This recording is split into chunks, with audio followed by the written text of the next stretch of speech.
Радио Милева. Емисија за здравје и општа култура. Здраво и добре дојдовте во втората епизода од третата сезона на Радио Милева, првата во 2026 година. Како и по обичај во стандарден состав, Румена, Ирена и Јана, троглавата аж да ја наречена Радио Милева. За денес ви подготвивме една интересна тема. Може би имате и мала идеја што ќе биде темата од повиците што ви ги праќавме. Но повеќе околу тоа ќе ви каже Ирена. Добро вечер и од мене.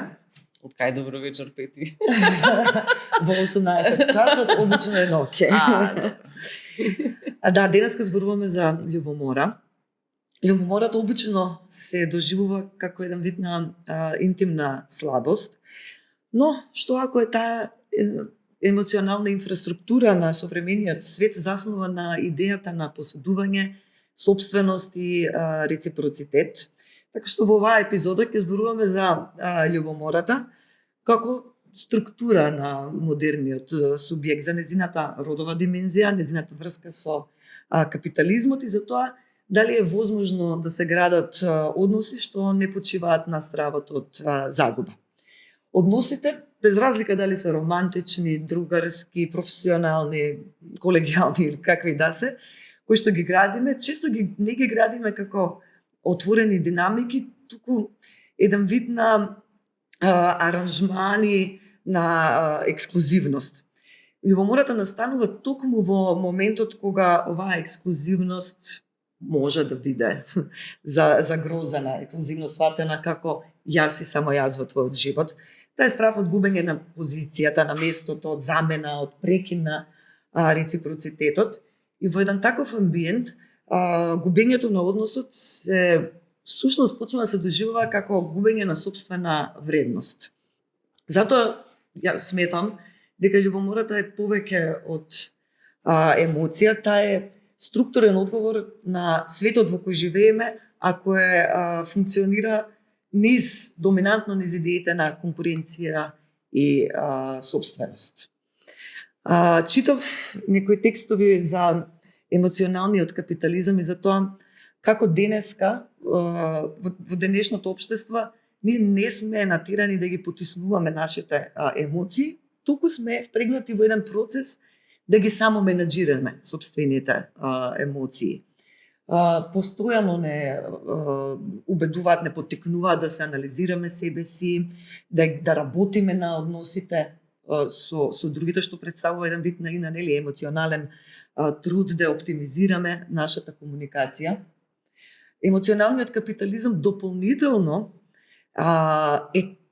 нешто што го прави уште покомплексен е тајна култура на видливост преку социјални мрежи, Инстаграм, фотографии, сториња и така натаму. И во таа смисла споредувањето на нас со другите станува една трајна состојба во која што сме впрегнати секојдневно. И тука љубомората повеќе не можеме ни да сметаме за исклучок, туку некоја логичка последица на одговор на еден систем кој што постојано не мери. Романтичната љубов исто така станува простор на надпревар, веќе не е прашање дали некој ме сака, туку дали сум јас заменлива. Дали некоја друга може да биде еднакво интересна за мојот партнер.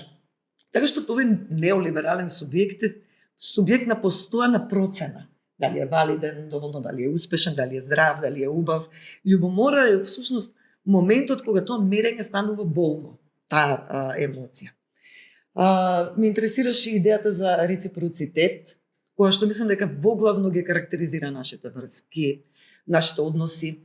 Давам колку што ми се дава, враќам со иста мера, ако ти мене така, тогаш и јас тебе исто, но и во позитивна смисла. Еден однос треба да биде равноправен, реципроцен, колку јас давам толку и тој или таа да дава, така што односот се сведува на размена. И кога секој отстапување од оваа рамнотежа веднаш создава сомнеш. Тогаш љубомората се јавува како еден вид на контролен механизам на оваа рамнотежа. Таа ја чува симетријата, ама по цена на слободата. Родовата димензија исто така важна и сега тука имам некои конфликтни позиции во минатото.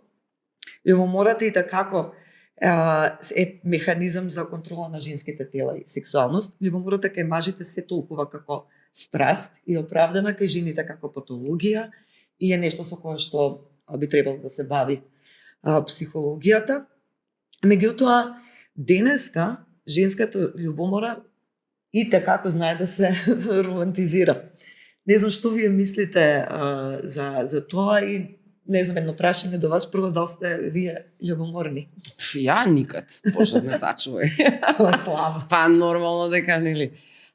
Не сме ни да признаеш таква една работа во современоста, вајда. Еве, тоа може да разговараме дали кој како Напротив, јас мислам дека е окей. сега Да се признае. дека станува битно, дека е модерно. Дека е окей, особено кога си жена е окей да бидеш љубоморна. Тоа е општествено прифатено скроз. Тоа е моето. Јас мислам дека мнение. е како што кажа Ирина, дека е патологизирано, дека тоа покажува Лудач. некое лудаштво. Сега зависи нели што правиме. Така, тоа е прашањето. Каде ќе го тераме? Инаку чувството на љубомора значи дека тебе ти е стало, што би рекле, до твојот партнер, исто како и обратното. Нели, ме прати, ме следи, ме сака. Тоа значи дека ме сака. И ова е оправдано се, нели, додека не премине некои граници на, нели, општествено прифатено однесување. Многу е интересно, па од друга страна, колку лесно мажите ги преминуваат тие граници на прифатливо општествено однесување во име на љубомора. Меѓутоа, колку и да е тоа опасно и насилно, многу често не се гледа низ призма на лудак, така?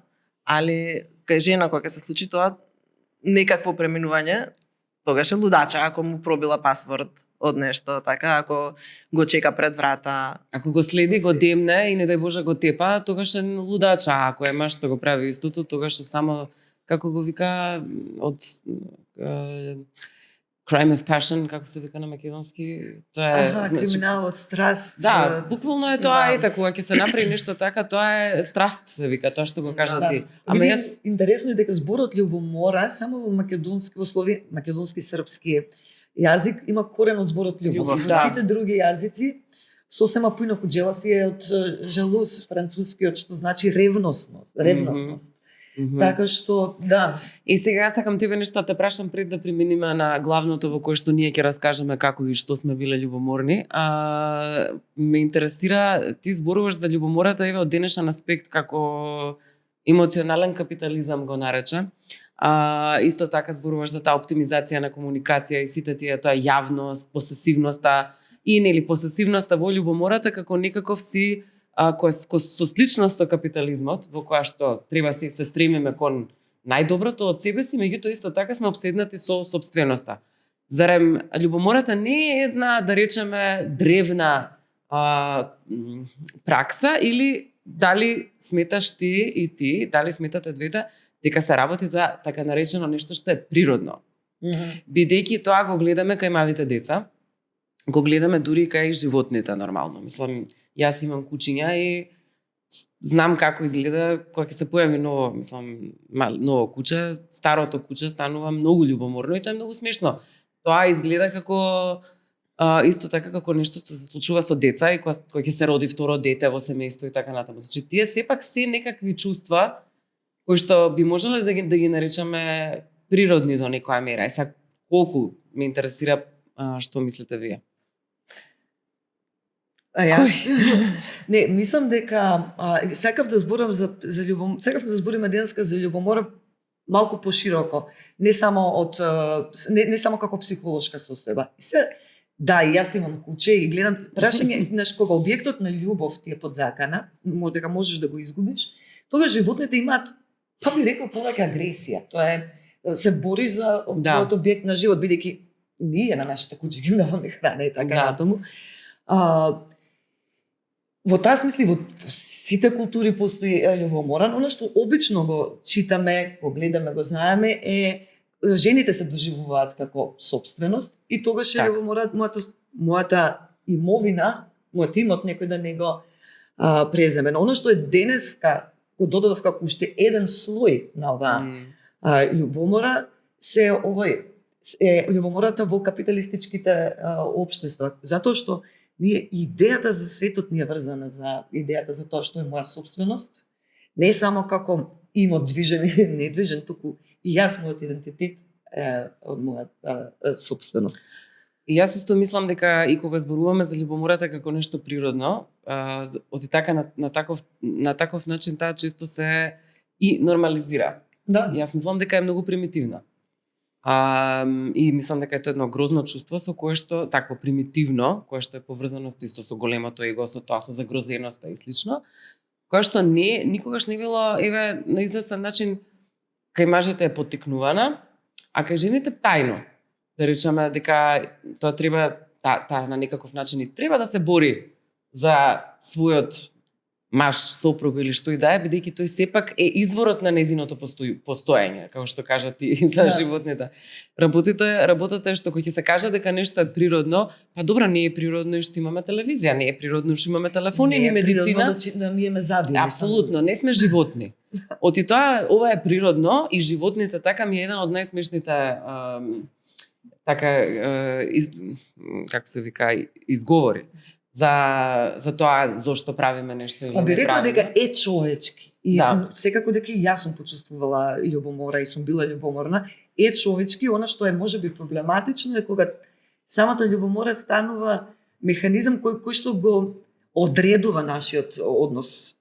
Кога заради љубомората одредени практики на контрола стануваат. Да. Практики, јас се сеќавам одамна со една жена психолог која што работи тука во Македонија многу со млади, ми раскажуваше во училишта работи на прашање на врски, релации и слично. Каква романтизирање имаме ние на љубомората помеѓу нашите млади. Љубомората е доказ за љубов. И девојчињата тоа го бараат од своите дечковци. Нормализирано е многу. Јас размислував и ми текна на некои предходни размисли, разговори што сум ги имала со повеќе луѓе околу тоа зошто романтичната љубов е во низината релација љубомората е дозволена и дури што би се рекло посакувана. И на крај пак ќе го сведеме тоа до материјалните сопствености, која е главната формализација на романтичните односи, брачната заедница. Така, што е брачната заедница? Економска заедница суштински. Зошто се јавува тука, освен чувството на тоа да си заштитиш имот, љубомора и таквиот тип на следствени односи, имате сексуален однос, од тој и произлегува дете, тоа дете треба да биде наследник на вашата економска, заедница. На вашиот посед. Ако тоа дете не е ваше, господине, така, тогаш имаме проблем. И затоа е многу силна таа потреба да се скроти, жената да биде во домот, да биде само за да се одржи, таа економска заедница. Проблемот според мене е што во времето во кое што ние излегуваме од таквите заедници, масовно се обидуваме да тие да не бидат начин на кој што ќе ни се дефинираат релациите и односите. Не стапуваме во брак заради имот. Така, веќе во денешно време не е тоа поентата да сме економски сигурни или што и да знам. Зошто да остане рецидивот на љубомора во тие односи? Затоа што мислам дека брачните партнери или нека не се брачни партнерите, љубовните партнери ги сметаме за наша својна. Љубомората точно во романтичните врски е потолерирана, љубомора постои во другарство. Та не е толку општествено прифатлива љубомора од колешки на работа. Да. И таа не е општествено прифатлива, така што точно. Извини. Кажи, само ми текна, пошто и за тоа размислував, од многу од случаевите за кои што размислуваме, изборуваме и она што го спомна со тоа нашите идентитети и како се курираме, на социјални мрежи и како тоа изгледа и што чувствуваме кон другите во тие конотации, ќе внесат едно друго чувство, чувството на завист. И тоа е многу интересна, паралела да ја направиме. Оти некогаш природно ќе ги замешаме тие две, љубомората и зависта.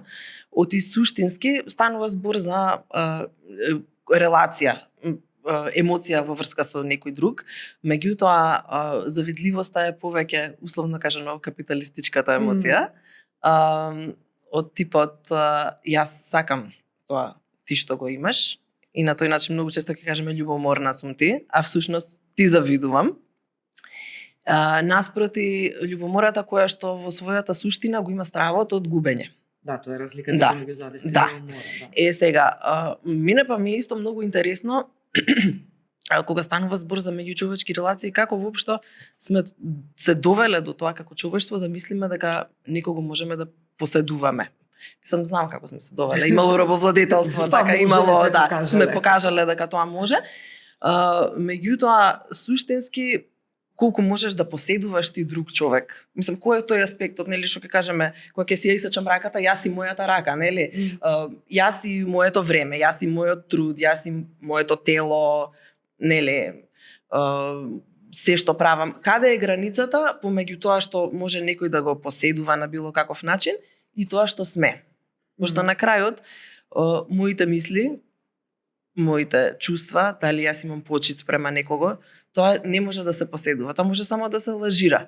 И затоа ми е интересно како во ниеден момент не сме сватиле дека нема целосна контрола над некого, не можеш да постигнеш, не постои нешто такво.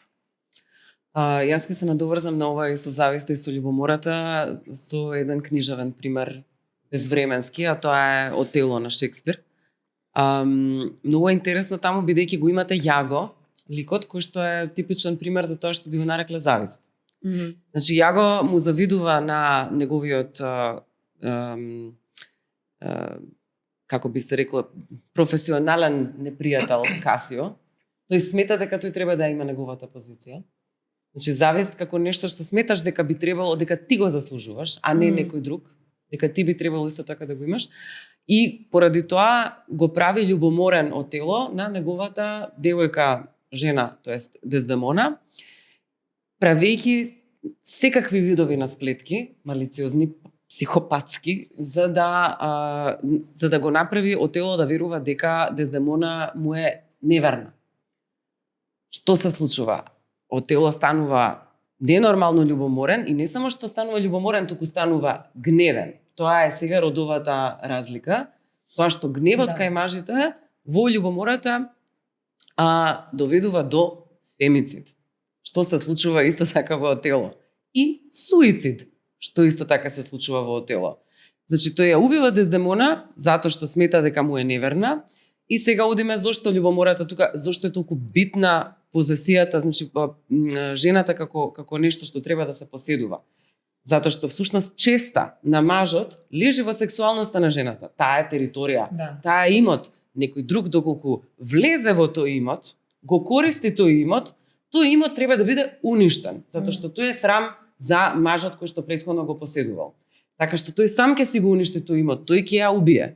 Тоа е се уште се случува во фемицидите, исто така се случува со суицидот, Отело се убива на крај. Меѓутоа, Шекспир бил, не знам, некој што викам вонземјанин. Како можел некој да напише толку многу добри дела пред, не знам ти колку, во почеток на 17 век, крај на 16, се уште луѓето не се доволно прогресивни како што бил Шекспир во негово време, во смисла да го прикаже ова. И дури Дездемона да ја прикаже како една пасивна жртва која што не може да свати што и се случува, па дури онака на крај умира, ама сепак Отело не е крив.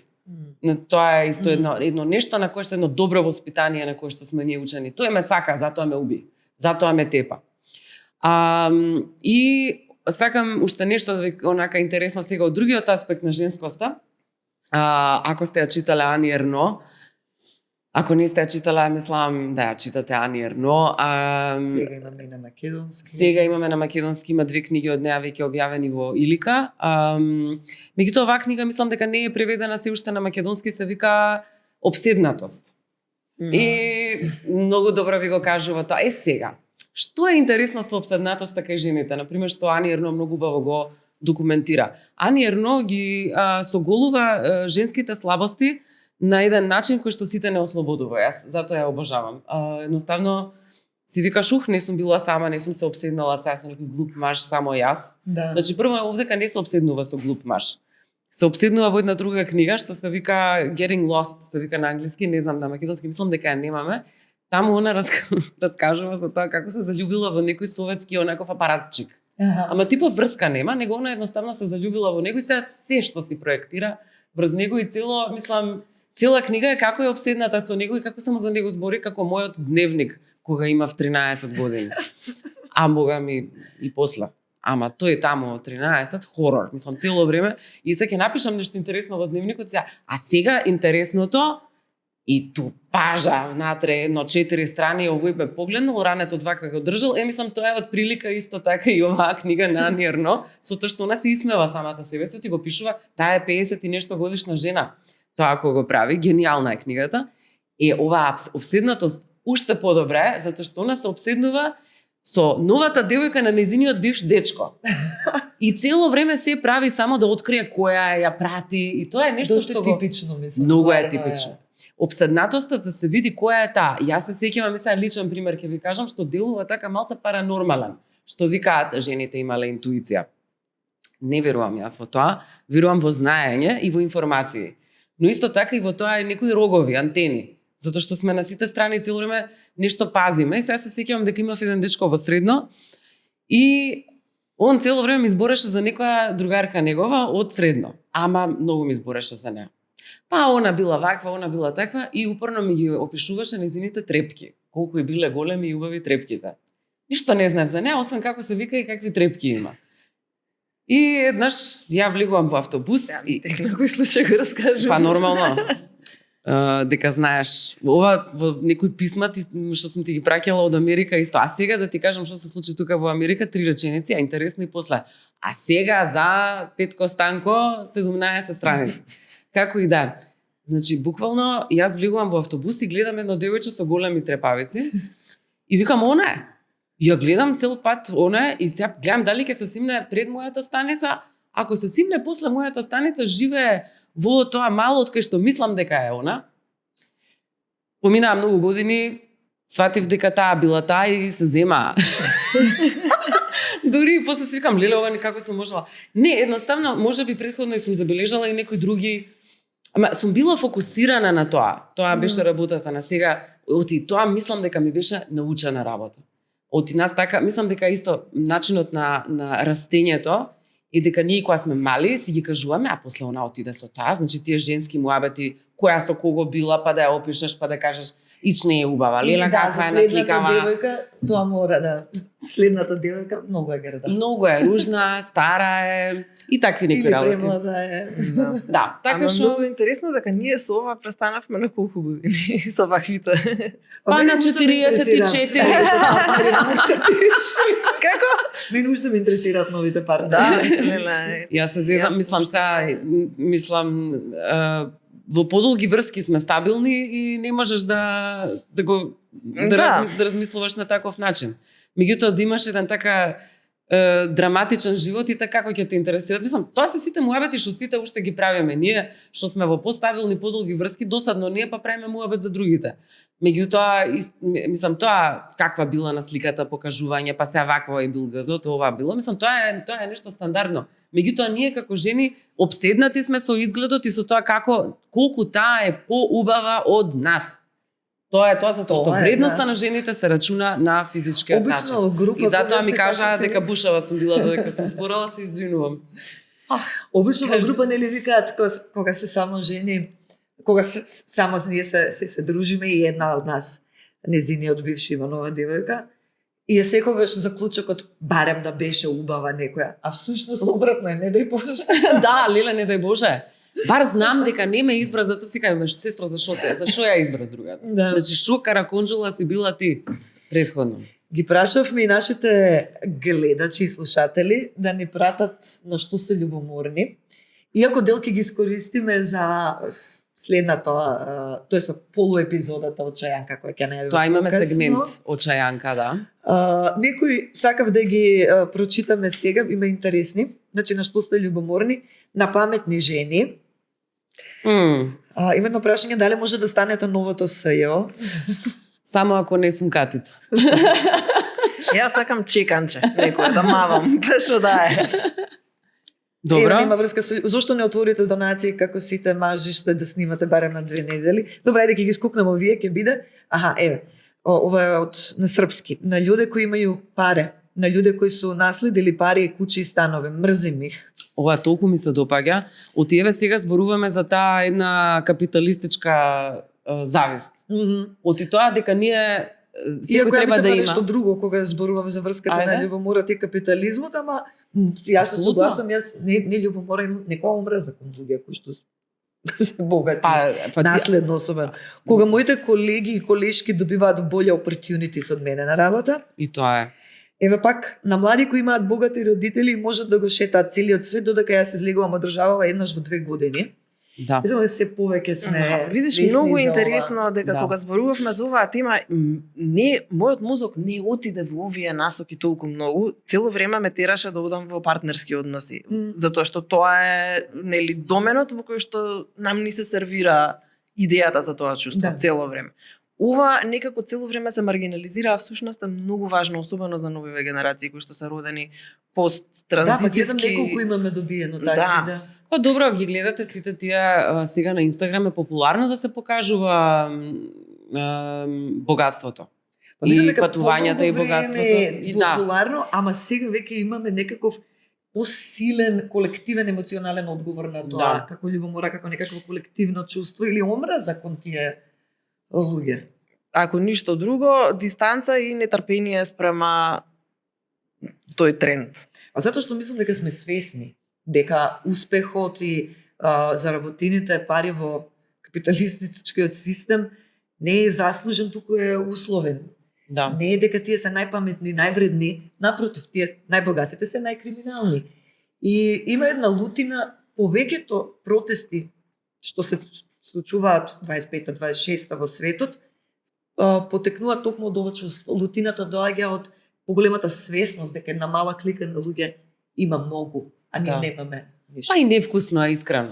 Невкусно е и тоа покажување такво на големи поседи, јадења. Невкусно е. Супер е што Некогаш- ги покажуваат.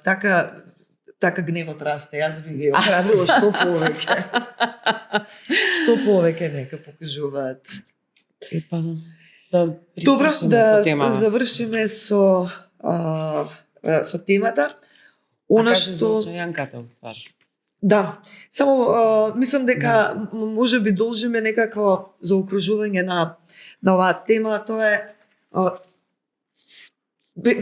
идејата е нели дали воопшто треба да се елиминира љубомората и во која мера, можеби прашањето и не е тоа, можеби прашањето како светот да не се организира околу љубомората, така што ако рековме дека ако оваа љубомора е врзана за идеите за посадување, ексклузивност, моногамија, конкуренција и така натаму, алтернатива некоја може да биде да вложуваме во релации кои што не почиваат на идејата на собственост. Значи, спротивно на љубомората не би била некоја сигурност, туку една храброст, способност да се издржи однос без гаранции.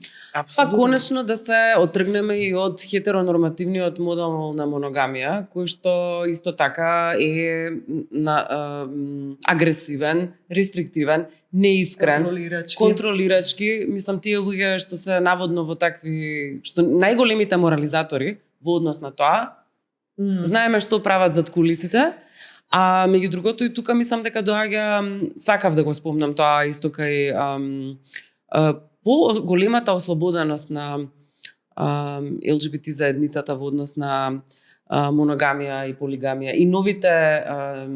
и новите генерации кои што се повеќе исто така полигамијата и отворените врски ги во кои што се отарасуваат од љубомората ги нормализираат. За мене тоа е многу прогресивно. Тоа е многу интересно и може да го зборуваме во нашата нов сегмент очајанка. Започнуваме, значи на барање и ваше.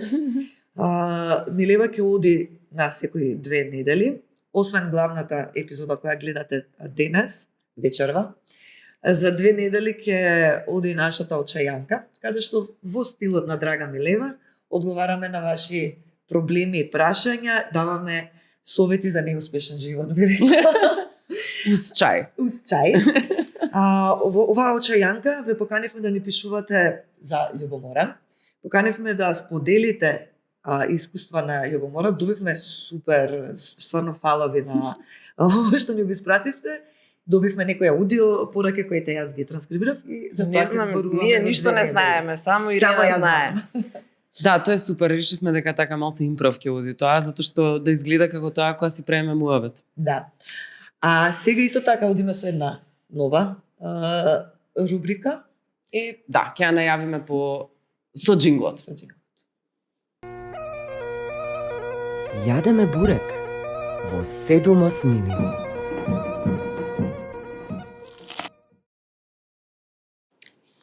Добре, дојдовте во нашата нова рубрика, која што се надевам дека ќе ви биде интересна на сите, а тоа е Јадеме бурек во 7 осмини и тоа за македонската култура. Во овој сегмент, кој што се надеваме дека ќе биде чест, ние ќе коментираме македонски производи. Да. Може би ќе биде и за македонската култура, оти тоа најмногу не интересира, но кој вели дека нема да биде и за ајвар и бурек. Дај Боже. Што знаеш, мислам сега сепак може зборуваме за некои наши продукти. Како и да е, еве денеска решивме дека ќе зборуваме за најмногу за еден филм, бидејќи сите три сме го гледале. Тоа е Диџеј Ахмет на Ѓорги Унковски, а потоа малку ќе зборуваме и за Силјан од Тамара Котарска. Така што, ајде, не знам, јас ќе кажам прво што мислев за Диџеј Ахмет, Ајде. па да видам и вие што ќе кажете. Видов дека има хајп за Диџеј Ахмет. И некогаш кога има хајп, малку сум скептична, иако тоа немаше врска кога беа прашање моите книги. Само за мене не важи за нешто што сум напишала. Не, да, имам често, затоа што знам дека некогаш и медиумите знаат да направат хајп за некои работи кои што можеби и не го заслужуваат тоа, меѓутоа има една клучна разлика и многу размислував за тоа, а тоа е што некош хајпот трае. И тоа трае органски. Трае од публика која што оди и го гледа филмот и зборува за него, откако ќе изнафалат некој филм во медиумите и ќе кажат некакви работи кои што се поврзани со известни критики и слично, и некои филмски фестивали за кои што ние не сме свесни. И тука многу често, истото важи и за книжевноста, например, затоа што тој во тоа поле го знам, и за еве и за филмот, бидејќи е таква состојбата новинарска каква што е во Македонија, нема да коментирам точно каква, но не знам колку е свесна нашата публика дека вие можете сами да си напишете текст за не знам, јас во оваа камера гледам, да, значи сами може да си напишете текст. Во која камера гледам? Во таа, ево, повелата. Значи сами може да си напишете текст и да го пратите на многу медиуми. Медиумите ќе го објават текстот точно така како што вие сте го напишале, од инаку нема ни да го напишат текстот. Тоа е дел од работата. Тоа често и се прави. Да. Така што вие, ако сакате да си направите хајп за нешто, вие, значи, некоја фама, да не кажам хајп, бидејќи фама е изворно македонски збор, ако сакате да направите некаков тип на урнебес во однос на нешто што се случува во не знам, култура или што и да е, вие можете сами да си го направите тоа, само праќајќи многу текстови. И тоа е нешто што многу време поминува во нашите медиуми. Не разбирам како се толку неселективни. Нема новинари култура што водат освен една телевизија. Да, ете, може и тоа да е. Да, веројатно е тоа. Ама стварно е без врска. А и сега и онака чат GPT ги пишува повеќето од новинарските текстови. Точно тоа налетав, некој имаше скриншот од некој новинарски текст кој што заврши со дали сакаш овој текст да ти го средам да биде полесен за читање? Да, се Дури новинарот ни тоа не го тргнал. Само копи-пейст направил, заборавил дека тоа доле треба да се избриш. Ужас. Да, како и да е, значи ако вие буквално можете да лажете, затоа што ниеден таму нема да ви ги провери, нема да ви ја провери веродостојноста на информациите. Но често тоа се прави за некакви културни продукти. И јас еве на почетокот имаше многу успеси Диџеј Ахмет и после тргна во кино да оди и почна луѓе да го гледат и тоа траеше и тоа ми покажа дека органски е успехот на Диџеј Ахмет и после јас го гледав и мене многу ми се допадна филмот. Јас бев мислам дека се работи за еден ретко искрен филм, ретко добро напишан, убаво раскажан, топол, смешен и човечен. И мислам дека тоа не е модерно во денешно време да се прават така едноставни приказни за љубовта на еден начин во кој што не пробувате да изгледате паметен. Значи, многу има паметување и во денешната, не, од секогаш имало. И во книжевноста, и во филмот, колку што така пообскурно или артистички нешто изгледа, да речеме, толку повеќе се цени. Тоа не го видов во DJ Ахмед, постојано ми беше убаво. Додека го гледав филмот и не видов ништо во филмот јас, што ми пречеше. Просто многу бев изненадена позитивно и уживав. Така што ете тоа можам да го издвојам тој филм како нешто многу убаво што се случило во нашата култура. Филмот е навистина убав и јас уживав кога го гледав, меѓутоа имам пар работи кои што ми го направија, не можам да кажам вистински проблематичен, но ме замислија за некои работи и сакам да си ги споделам просто кога разговараме за тој филм. Мислам, прво нешто што малку така го погледнав со искривено окце, беше фактот дека повторно гледаме Јуручка на одреден начин приказка. Малку ми е така, да речеме, благо проблематично кога цело време експлоатираме условно кажано една помала заедница која што е многу интересна од повеќе аспекти визуелно и културолошки, од пределите во кои што живеат, од облеките кои што ги носат, кои што се сами по себе живописни, до традициите и така натаму. Сето тоа е многу интересно, меѓутоа тоа е не знам, трет филм веќе во Македонија во кој што имаме приказка низ која што провејува јуручката култура, а колку освен што правиме еден музејски пресек натаму, ние овозможуваме или како би се рекло фацилитираме решавање на некои проблеми кои што можеме таму да ги видиме и да ги диагностицираме. Не велам дека филмот е место за решавање на општествени проблеми по секоја цена, но веќе кога се отвараат некои работи често, тогаш дај да видиме што освен отварање на некои теми можеме да направиме. Значи тоа ми беше така малку. На крајот на криштата мене не ми пречи да ја гледам, прекрасна е културата и филмот е прекрасен, но констатираме ситуација. Друга работа која што ми го направи така малку, да си кажам, добро, Јана, немој сега да бидеш толку негативна. Јас ќе бидам како беше тоа феминистички сморсум во рубриката. Друга работа која што малку ми го направи така да знам дека гледам филм во најмала рака, беше тоа едно многу лесно решавање на работите на филмското платно, кои што во реалниот живот не би се одвивале така.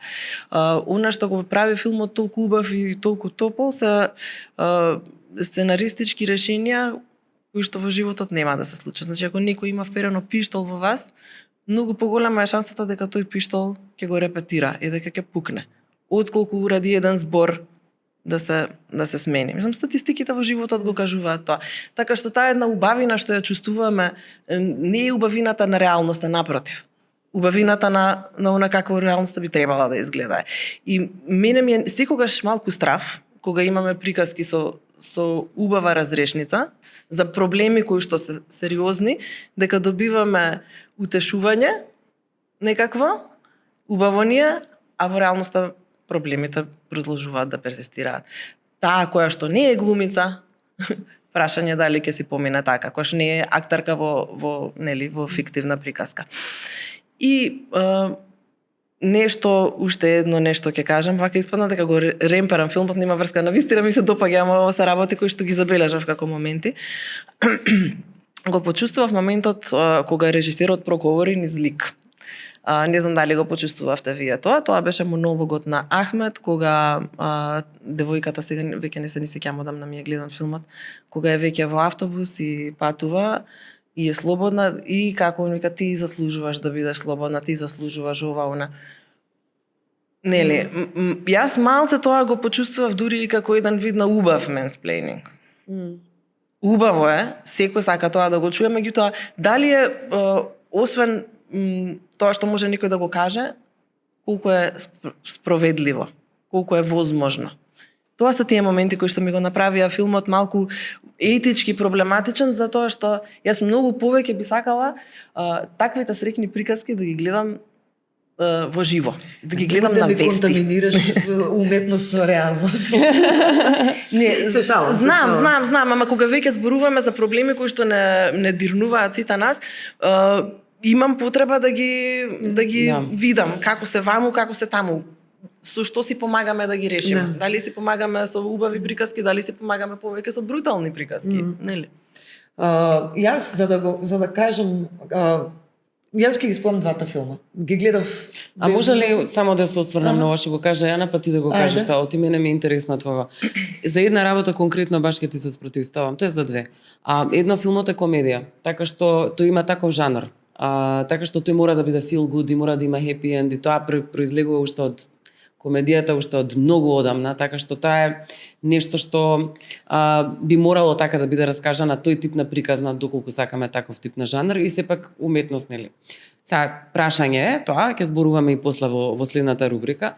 Другата работа што јас за мене беше реална во овој филм беше моментот кога двајцата татковци се спротивставија еден на друг кога овој му впери в пиштол. За мене беше тоа, немој да се заљуби детето од таткото на Ахмет, како изреагира, дури да речеме дека тоа е и поништување на неговата машкост. За мене тоа беше многу реалистичен момент. И еден од најдобрите моменти во филмот, освен таа сцената кај што имаше огномет и кај што се бацуваа, си викам, лала, како може некој толку убава романтик, не, таа многу ми се свигаше. Уживав.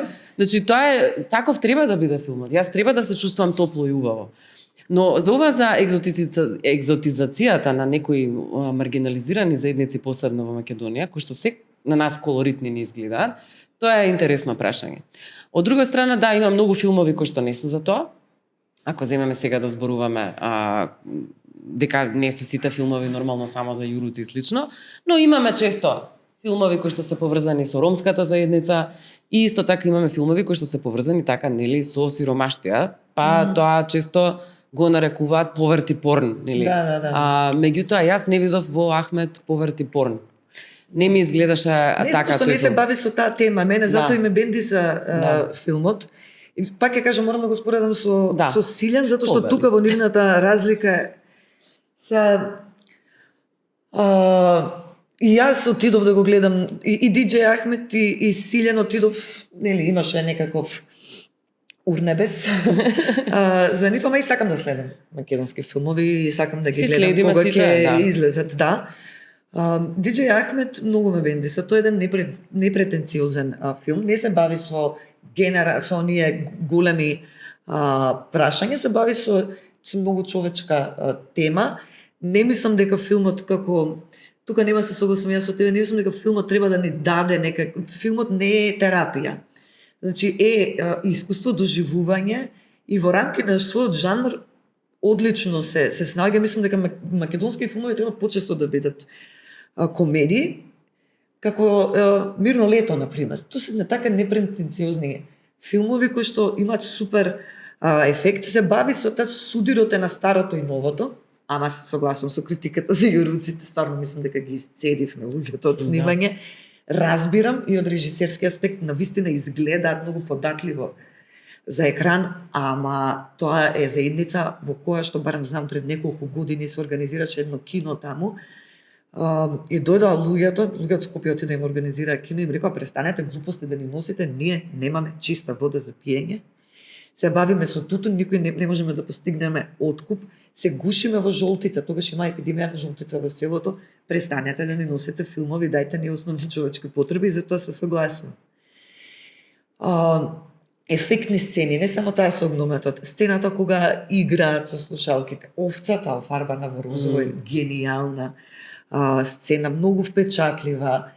Кој е прекрасен тој глумецот, леле, каков дечко. Да, смешен е филмот, јас се умирав од смење, особено во тој судир на старите и новите. Тука има хумор, еден куп, па нашата Милева, ние колку се смееме за бумерите, оџата кој што отвара мејл, на тие сцени јас умирав од смење.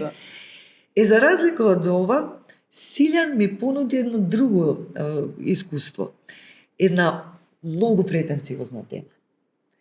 особено претенциозно кога доминантен наратив, нешто што постои, а тоа е, Силјан се бави со прашањето на животот на земјоделецот во Македонија, со прашањето на храната, производството на храната во ек на сиромаштија, прашањето на заминување од државата, на одлив на луѓе, загадување на почва и, да речем, правење проблеми на овие кои што, нели, нашата почва навистина раѓа добри земјоделски производи. Тоа се некои големи наративи кои што и врапчето на Гранка ги знае овие проблеми, имаме неспремен наратив. Државата ни е запустена, се замина, луѓето, земјата ни е необработлива и така натаму. Кога се фаќате со голем, претенциозен, доминантен наратив, тогаш или мајсторски ќе го изведете или не се фаќате. Се некако, за разлика од Диџеј Ахмед, во кој што темата е прилично непретенциозна и се вивнува, искуството те вивнува горе, ова како да атерира доле. Многу претенциозна тема, која што на крај изведбата мене многу ме потсеќа на македонски народни приказни. Тоа беше мојот најголем проблем со филмот, бидејќи не се работи за документарец како што би си помислила дека со документаристички пристап кон следење на семејството, на животното, на околината, на селото и така натаму, туку се гледа дека диалозите се смислени, дека тие луѓе одглумени се. Тие не се глумци, тоа се луѓе кои што се главните субјекти во филмот, меѓутоа тие глумат. И тие диалози што се внатре се неуспешни. Па можеби затоа име потсети на македонски народни приказни. Па затоа има некои пасторални моменти. Да. Тој почнува филмот со тие како селаните среќни се играат во орати се играат, па не знам таму некои репки корнат и па потоа од тоа една деструкција, едно ѓубре, па потоа приказната исто така времувањето во фолклорната приказна како нешто во кое што филмот би требало да се заокружува, тоа не е лоша идеја. Да речеме, тоа би можело убаво да го врами филмот. Меѓутоа неавтентичноста на говорот е најголемиот проблем за мене и тоа што сепак се работи за тема која што е миграција, сиромаштија и животна средина. Многу битни теми, да се разбереме. Многу битни теми, меѓутоа обработени на еден начин, преку ваков тип на глума, што јас сметам дека не веројатно во тоа лежи славоста на филмот, затоа што за мене најавтентични сцени беа сцените помеѓу мажот и жената. Кога се сами, кога нешто се закачкат. Мислам, се гледа дека има љубов помеѓу нив двајца и дека е автентично. Тоа закачкање, смешкање, тие останатото ми делуваше на преглумено. Да, тоа е проблем. Јас не го гледав, иначе сигурно ќе ви се спротиставам. И уште нешто сакав дали да кажам, има и уште едно нешто што доколку го гледав тој филм и беше за друга земја, ќе ми сметаше еден мал така да би рекла патриотско националистичка една мал призвук, а тоа е на пример ако јас видам слика од штркови и позади едно македонско знаме како се вее, се да не е македонско знамето, да е српско знамето или да е грчко знамето, ќе го погледам филмот и кажам некоја нашата птица, преселница, миграција, локален идентитет и знамето, ќе си помислам дека тука има една несуптилност, малца така патриотска, националистичка, која што ќе ме иритираше во друг контекст. И тоа само си го замислив како колку треба да бидеме внимателни со тие приказни како ќе бидат раскажани. Да. Океј, со тоа го завршуваме сегментот Јадеме бурек, пак во погрешна камера гледам, Јадеме бурек во 7 мини за македонската култура и одиме на следната. Враќање во реалноста. Се враќаме со рубриката Враќање во реалноста. Морам да кажам дека ова е мојата најнеомилена рубрика и секогаш кога треба да ја подготвувам ми е гадно и мачно, затоа што или треба да копаме во македонските медиуми за грозоморни приказки за да завршиме приказката или во светските. Не знам што е полошо, светот е грозен на оваа тема. Денес ќе зборуваме за новиот потенцијален македонски сиријски убиец од Кумановско, кој што се уште чинам во медиумите без идентитет. Она што досега се знае, прво и основно пред да преминам на она што досега се знае, морам да заклучам дека беше можеби најтешкиот случај за Бубалица како мене да раскопа и да се обиде да ги среди податоците, еден комплетен хаос во новинарските статии околу тоа колку жртви, каде, што, хронологија на настани и така натаму, така што еден мал апел до новинарите да се обидат да го конечно да го имплементираат тоа што во светот веќе го има, а тоа е кога ќе се случи некој настан кој што привлекува внимание, да направат хронологија на настани. Една статија може да се апдейтува, да се ажурира, да се обновува со тековни информации, со нови откритија и така натаму, за јавноста да има малку по јасна слика за случаи кои што особено ја вознемируваат. Така што од она што сватив дека досега е познато е дека на осомнечениот сиријски убиец му се припишуваат веќе 2 убиства и еден обид за убиство, при што имаме и во тек ексхумација на уште една потенцијална негова жртва. Она што знаеме е дека овој човек, 25 годишен овчар од Кумановскиот регион, од Челопек, мислам дека беше, бил пријавуван многу пати од повеќе жени, од 2 или 3 села во околината, за демнење, за вознемирување, за влегување во имот, за во еден случај нели обид за убиство. Меѓутоа исто така знаеме од медиумите дека по ниту една пријава досега не е постапено. Само кратко, јас исто во медиумскиот хаос стигнав до нека приказна дека на крај жените кои што пријавували разбрале дека јонака системот не може да ги заштити, едно од нив и монтирале железни решетки на куќата, на прозорите, за да се заштитат од човекот. Тој го знае. Кога веќе не може никој да те заштити, ти ќе си ставиш решетки. Така. Она што е нешто што Ирена ти налета на таа информација, јас не успеав да ја најдам, е дека оние што се негови жртви се најдени голи или полуголи, значи има индиции дека станува збори за сексуално насилство. Меѓутоа тоа останува да се докаже како и се, затоа што нели ова е ретко мистериозно решаван случај, се е во тајност.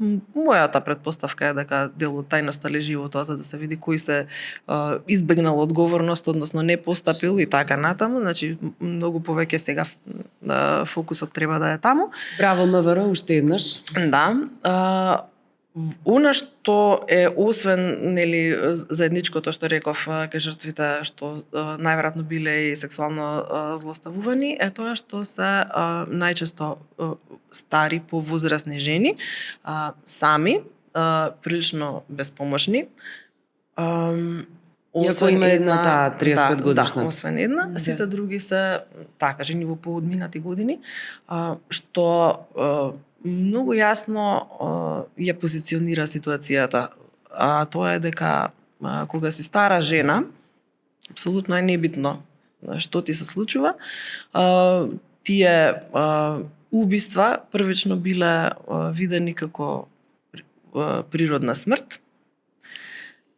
Така што ако си стара жена, твое е да си умреш. А ако си млада и го мрзело, пијана била, тоа е. Демек пила, ако лежала долу гола и раскрварена, дека била алкохоличарка едната. Пиела алкохол, нормално. Сите тоа се работи што не смее да биде една жена, не смее да биде. Треба да го објасниме за можеби луѓето кои што не знаат дека една од жртвите да ја воделе како природна смрт, затоа што сметале дека била пијана и така умрела полугола заради тоа. Паднала затоа што била со повреди, паднала и затоа била полугола и едноставно на 35 години они воопшто не извршиле никаков увид и жената е закопана и сега е точно. Да. Да. И тоа сега малку ја става повторно во фокус ситуацијата со тоа со пријавувањето. Ова го снимаме пост 8 мартовски, јас видов еден многу добар транспарент на маршот, тоа е пријавија и што дека. Да. И тоа е тоа. И тоа е и случајот на Росица впрочем, што со пријавувањата. Сите пријавувања со што вродија? Со смрт. Да. Така што имаше исто во однос на тоа и во однос и на последниот, можеби најпотресителен случај во македонската јавност, тоа е смртта на мајката и детето поради долгогодишно трпење на семејно насилство. Имаше еден апел сменете го законот. Меѓутоа не е ни прашањето, нели, ајде да не зборуваме за тоа кои се приоритетите на македонските влади, кои закони се приоритет. Законот за пушење, кој што патем влезете во некое министерство, во канцеларија, видете дали се применува, така? И за зголемување на плати на функционери. И тоа, и високо образование. Како и секогаш. Знаеме Истите кои се работи. цело време фокусите, а таму каде што имате најголеми жртви од најранливи групи, таму никој нема да се потегне да го менува, да го подобрува, ниту да го имплементира во целост тој законот. Јас гледав некои работи, после јас се ти зборувавме, јас не се разбирам многу во закони, правник не сум, викам треба да има санкции за непостапувањето, треба да се драконски. Вика има. Тоа ми рече Ирина. Има, само не се Има применува. санкции за полицски службеници кои не постапуваат, ама само мора да разбереме дека системот е создаден така, значи тоа е поентата на системот, да ги чува своите механизми внатре. Не како да кажем, да, и каде ќе го пријавиш ти тој во внатрешна контрола при МВР. Фактички ти пријаваш полицаец во неговото ресорно така, министерство. кадијата тужи, кадијата суди приказката. А и не е само прашање, не мислам дека е само прашање на закони, и волја. Гледам дека супер помина маршот, историски најпосетен 8 мартовски марш, мислам дека досега во нашата земја. Луѓето се лути, жените се бесни, заедно и со мажите, меѓутоа и споделува на маршот чувство дека не се чувствуваат безбедни, затоа што не ни веруваат. Не им веруваат на жените. И овие во случајот со потенцијалниот серијски убиец Невовој, и во останатите фемициди ние имаме историја на пријавувања. Она што гледаме заклучокот од тие пријавувања е дека или не им се верува на жените, или не го сметаат тоа за проблем. Не е битно. Не го сметаат за проблем бидејќи повторно битен е профилот на жртвата. И тоа е познато не само во македонски рамки, туку и во глобални рамки. Ако земете да анализирате кои се тие серијски убици и кого убивале, обично убиваат жени. Убиваат стари жени, кај нас веќе имаше случај на серијски убиец кој што исто така убиваше стари жени, бидејќи тие се запоставени од општеството и никој не се грижи за нив, не ги бара. Значи тие знаат, тие се предатори, ги намирисуваат жртвите. Жени, постари жени или пак сексуални работнички, кои што исто така општеството не сака да ги заштити. И третата категорија се геј мажи, бидејќи повторно, значи се вака прво да кажеме најголем главно сериското убивање е машка работа. Се случиле грст, да речеме, женски, меѓутоа многу сакаат да зборуваат тие. Тоа е како, не знам, обично сите кучиња одат на 4 нозе, ама едно куче играло. И не знам, знаело доди на 2, па само за тоа куче ќе зборуваме. Од прилика така е тоа. Ама, кој ќе ви речат, ама не, има и жени. Не бре, машки феномен е сериското убивање. И генерално убиствата се машки феномен. Сега, кога се работи за тоа, или се такви жени, или се проститутки, во прашањето е сексуални работнички и на крај геј мажи, затоа што и тие не ги сметаат битни за пронаоѓање и повторно се работи за еден тип на срам, табу, па што си барал таму и така натаму. И во овој случај повторно во Македонија гледаме пак појава на серијски убиец поради непостапувањето на МВР, поради тоа што не сметаат за битни. И затоа сме гневни, и затоа маршот, и затоа ќе се случуваат вакви фемициди, затоа ќе бидеме трети. И не знам. А не е дека не може. Баш го видовме дека кога јавноста притисна заради последниот случај, видовме дека министерот престана да пишува магистерска, се врати на работа и сега гледате како излегуваат како печурки нови случаи, не се тоа нови. Тоа е всушност наредба од горе до долу, сите забележани случаи да почнат да се процесуираат, Да. да се решаваат и затоа излегуваат сега случаи од февруари, крај на февруари, кои што сега ги последните 3 дена цело време тоа има.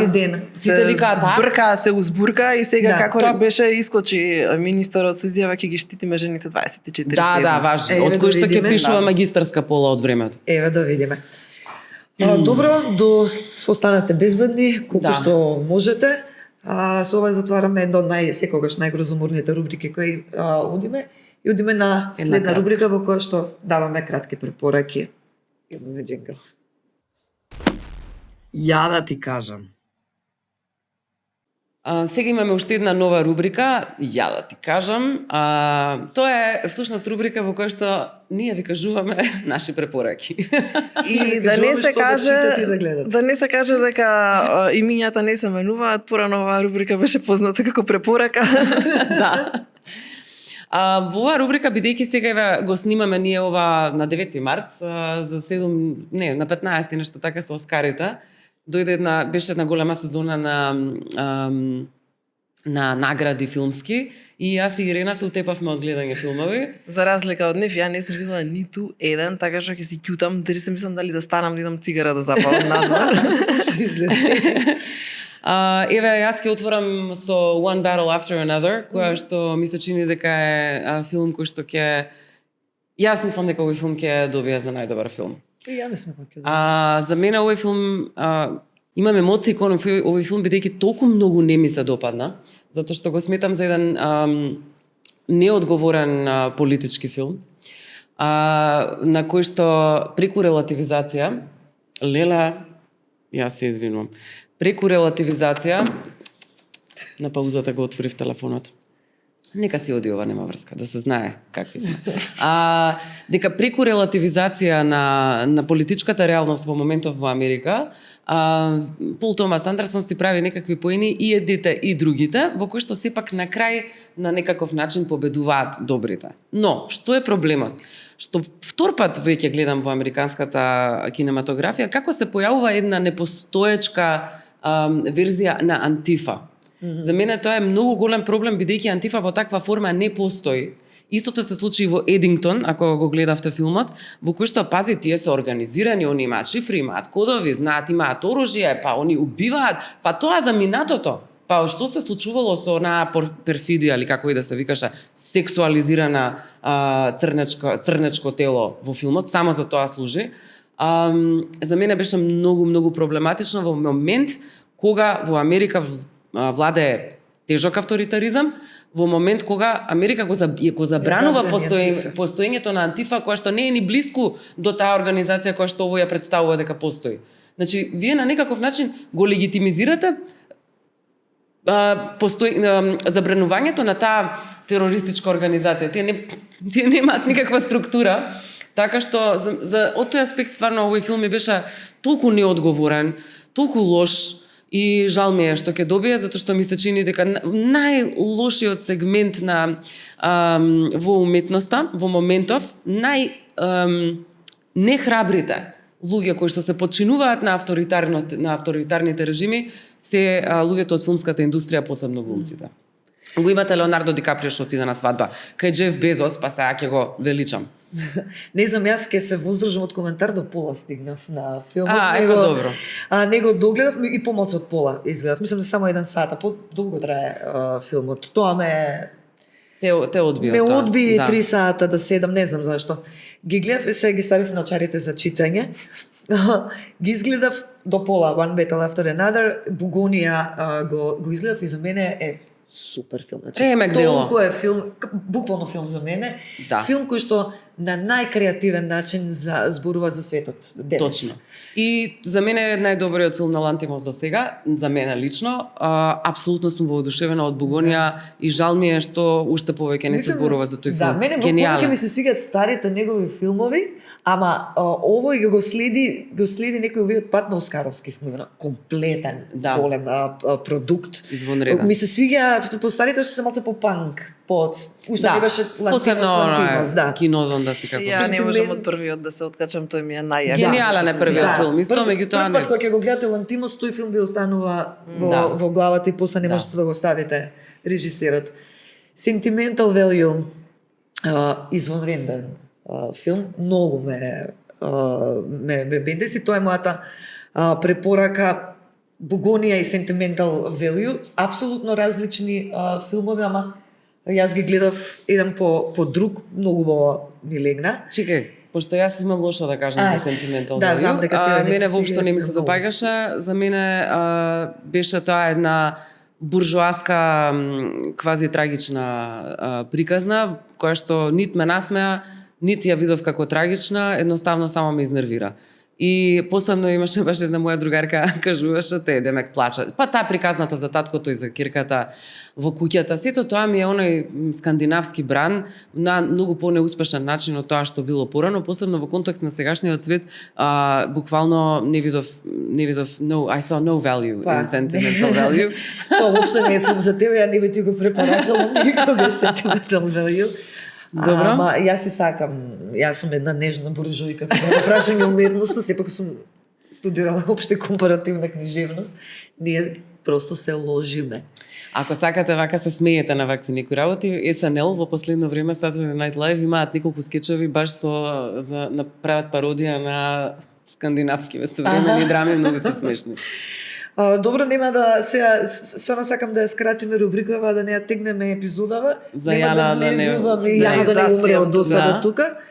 Ама и затоа мислам дека ајде ќе го скокнам Sentimental Value, има текст Елисавета Благоевиќ многу добар напишан за филмот, пејте тој го препорачувам, преведен на македонски на Либертас. Сират или Сират, како се вика Сират значи на арапски е, тој е мостот што мртвите го поминуваат на судниот ден за да стигнат во рајот. Тоа е значењето на Сират. Филм. Значи тој Јас луѓе не можам да филм, да, кој што влегуваш да го почнуваш да го гледаш. Боже ме Се сачува. бори со тоа, вау е филмот. И многу интересно, тоа што ми беше супер интересно за овој филм, ја бев воодушевена. Филмот дека толку зборува за современи предизвици. Филмот е за војни, бегалци, се збориме. И одеднаш нашиот другар Славчо се возиме во кола и ми вика, нема врска, го слушав режисерот, вика New Age Mambo Jumbo. Да, тоа е многу интересно. Интересно е дека публиката го доживеа апсолутно различно од оно што режисерот сакаше да го каже и сите бевме како Јас одамна немам гледано некој филм што толку многу ми има потресено да и сега ми е тешко кога зборам за него. Имам онака момент ми доаѓа да плачам, многу ме вознемири.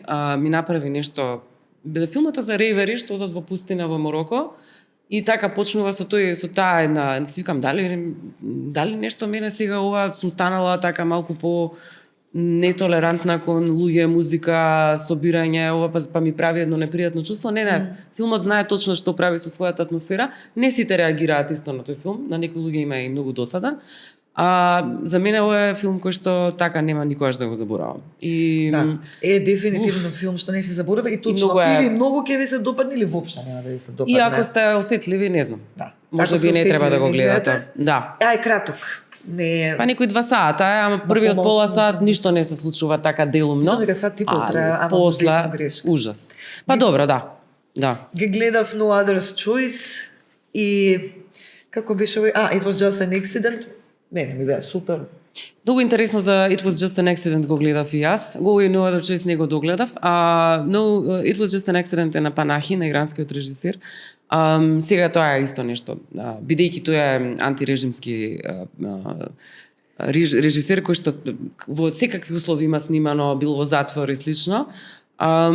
Сега беше неодамна на Џон Стюарт, беше во Daily Show не гостин. И откако Америка го бомбардираше Иран и уби 168 девојчиња во училиштето кој што го бомбардираше. И сега интересно е како и сега го гледаш Панахи дека не сака да зборува за тоа дека Америка ги бомбардира и дека не им дозволи сами да се изборат со режимот, туку зборуваше само против, не кеше да збори за тоа и Џон Стюарт не го прашуваше. Тоа што имам слушнато така интересни како критики за тој филм кој што вака ми се види исто многу интересен и уживав гледајќи го, е дека е нереален. Нереален нешто толку долго да се случува, сега да него. Меѓутоа дека е политички нереален.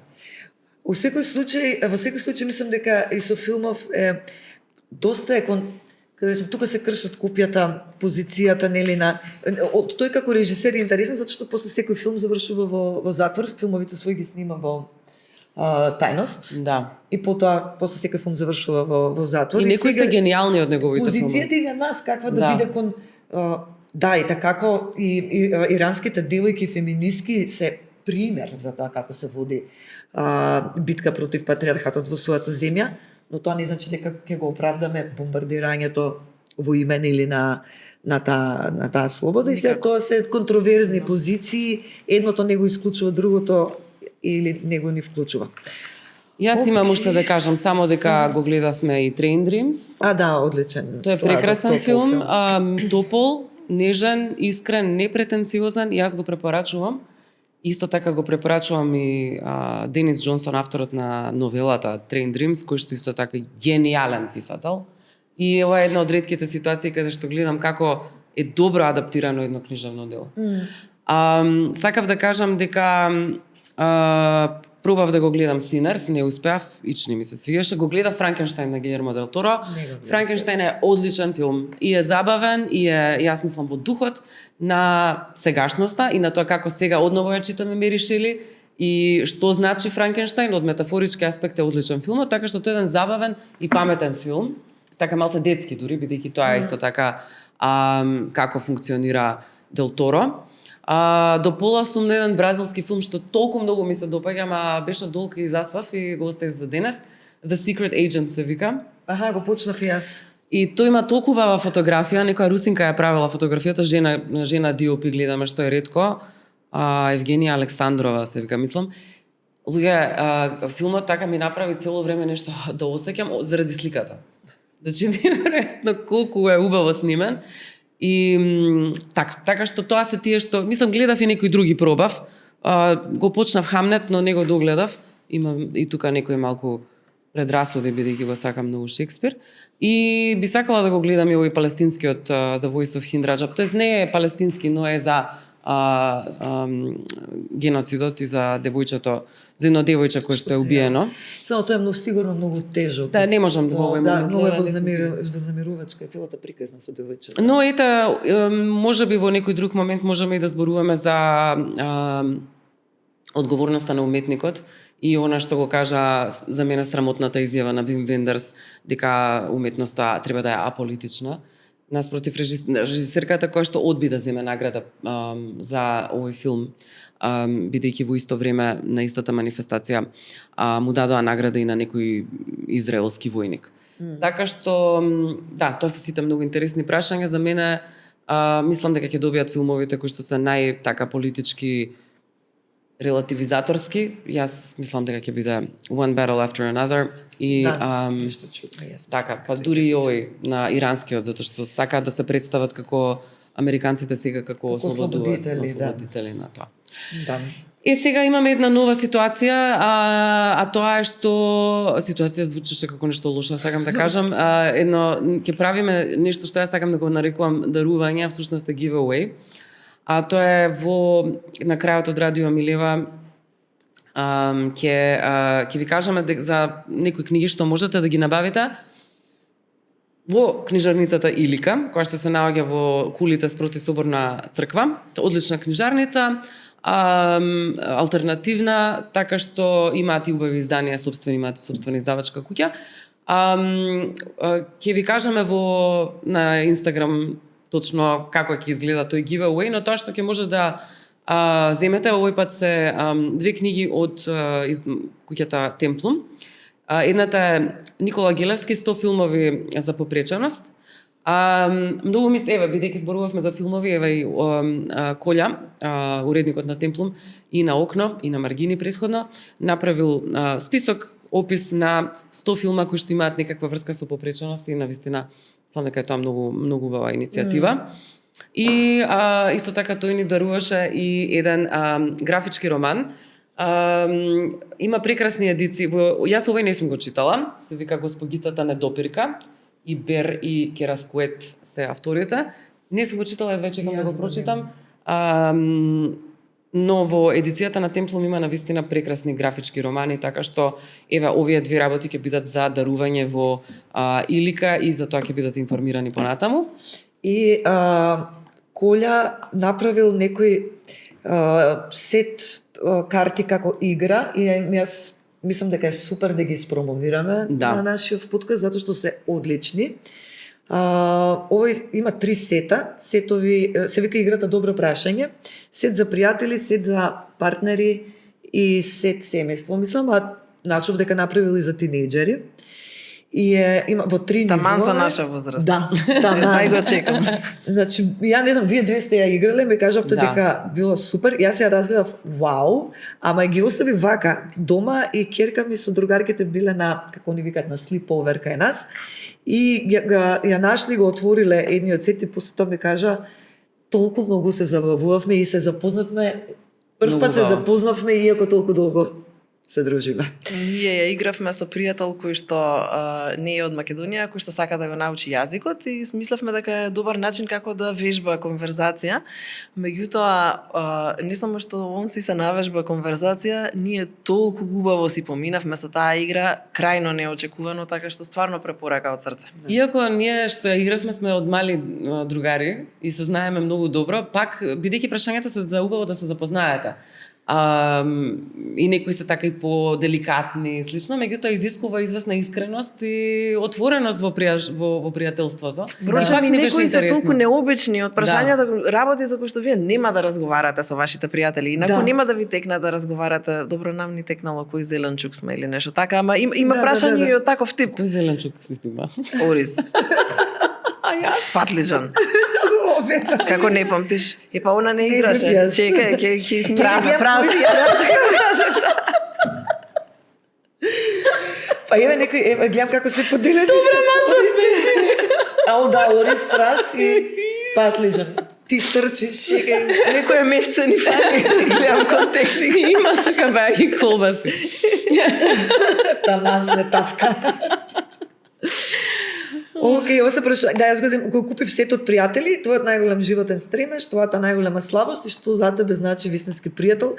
Можам да замислам какви се овие заврски, а таа за семејство не би сакала да ја играм. Ми е страх Јас. да не се запознаеме стварно. Добро.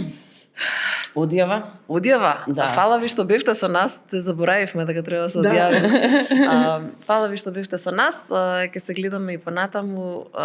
Во очи? Читајте, одете, играјте игри, паметни, гледајте добри филмови и бидете храбри и силни.